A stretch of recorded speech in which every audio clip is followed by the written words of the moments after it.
Victoria, Queen Victoria. Queen Victoria was like, excuse me, can I steal him, please? Homegirl didn't care. But you know what she got? She got.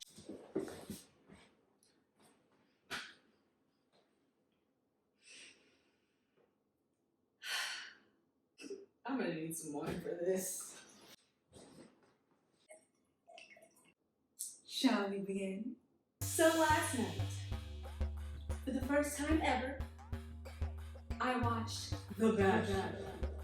You know, I didn't expect to like it, but it's fascinating. It's like a human experiment.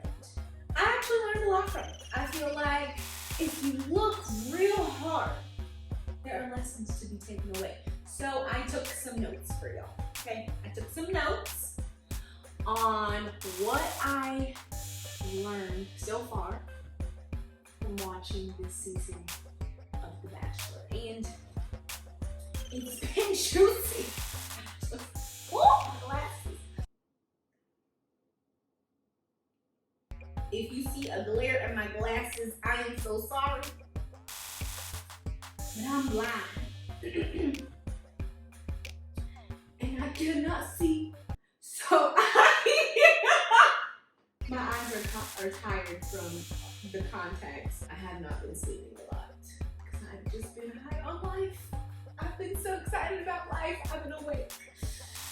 And part of life has been The Bachelor. So the first thing I learned from The Bachelor is just, you know, dump all your baggage on whoever it is that you're dating immediately. I mean, like, the sooner the better, because that's what's gonna get you some attention. Just like just any baggage that you have, just like dump it on them, because apparently that's what dudes are looking for these days.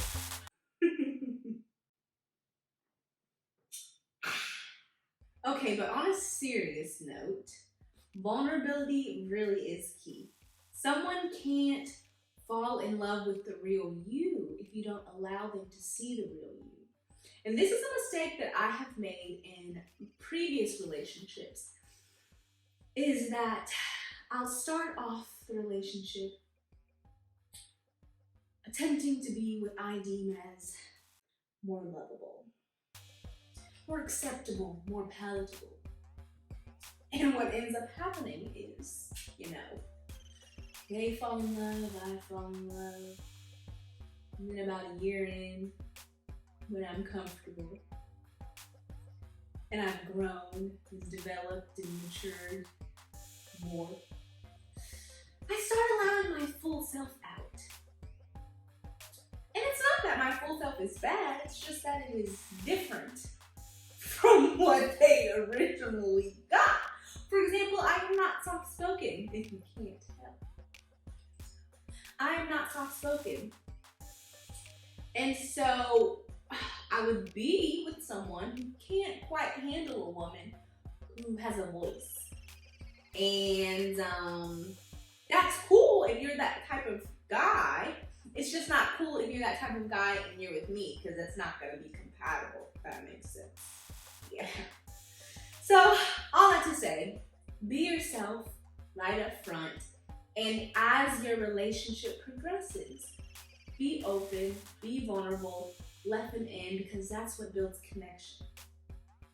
Now, the second one kind of ties into that vulnerability piece. My second lesson that I learned from The Bachelor is, wait a second, I need my glasses again for this. When you open up, it makes room for the other person to open up as well. People want to reciprocate.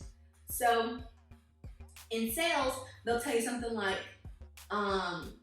if you offer someone a soda before, like during your sales meeting, then they're more likely to say yes to whatever your offer is. And the science behind that is that when you do something for someone, even if it's a small something, they want to do something back. And so we saw in The Bachelor, that was really looking for vulnerability, that he kept stressing that he wanted someone that was vulnerable and open with him. And Sarah did that. Sarah was vulnerable. Sarah told him about her family, even though it seemed to be very difficult for her to share. And, you know, spoiler alert, when she was leaving, one of the things that he said was, I told you things that I've never told anybody. And I feel like it's safe to assume that the reason that he would tell this girl that he basically just met and barely knows something that he's never told anybody is because she shared something that was very vulnerable and personal for her. And so then that opened him up to share things that were very vulnerable and personal to him. So if you want someone to open up to you, then ask yourself, have I opened up to them? And if I haven't, am I willing to open up to them? Because if you're closed and guarded and they're closed and guarded, then ain't no opening up happening, and there ain't no vulnerability, therefore ain't no connection. Therefore, why are you even here? Why are we here? Vulnerability is key. When you open up, it makes room for someone else to open up as well. So you gotta be willing to take that risk. Otherwise, save the time, save the energy, save the effort, save that beat face and the cute outfit, and just stay at home. just stay at home. That's it. Third, you have to be willing to go out of your way to get what you want. Like, did y'all see the way that those girls were just like bulldozing their way into conversations? Like, what's that girl's name? Queen Victoria. Queen Victoria was like, excuse me, can I steal him, please? Homegirl didn't care. But you know what she got? She got one-on-one conversations. She got the little wedding picture thingamajigger, and she been getting roses, even though it might be a gimmick just because she's the villain this season. But we're just gonna act like that's, you know, it is what it is. But still, she's gotten time. And so these other girls are sitting there playing the victim, and I feel like I'm getting time stolen. It's kind of like how bad do you want it? Because there's a lot of men and women out here these days. Let's just be real. There's a lot of men and women out here. And there's a lot of men and women who feel like they deserve a whole lot.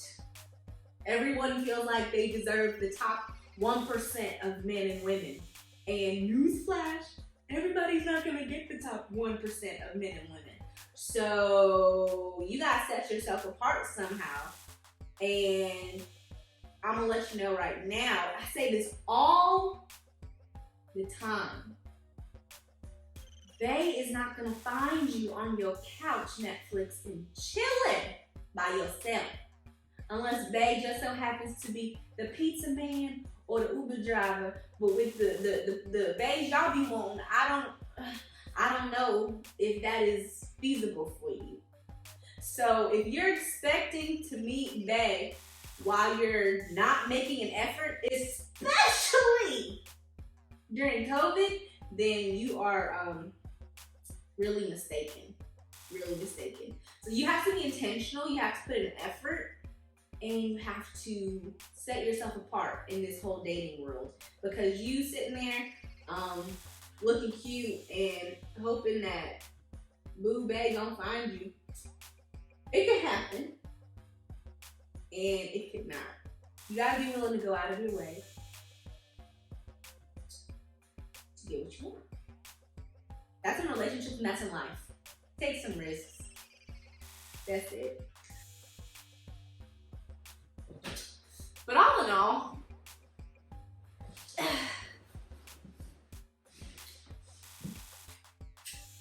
be yourself.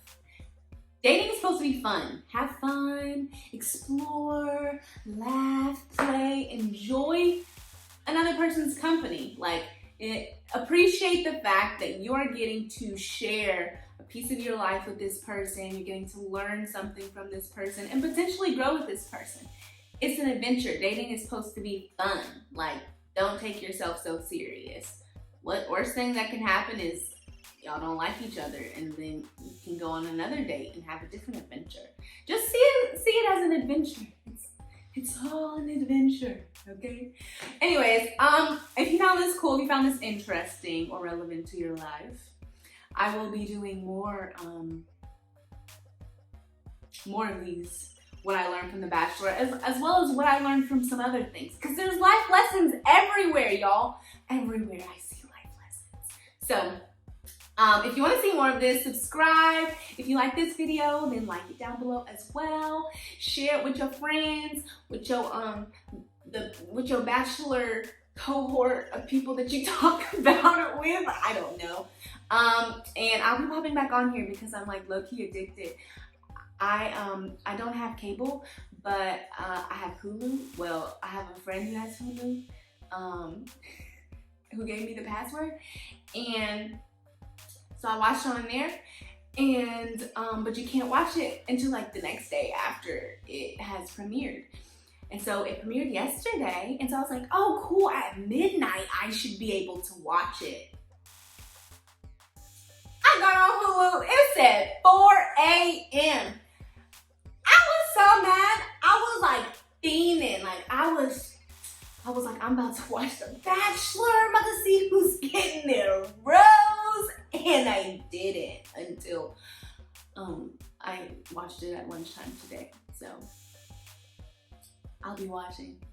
Please let me know what you thought about this most recent episode in the comments below. Thanks, y'all. Bye.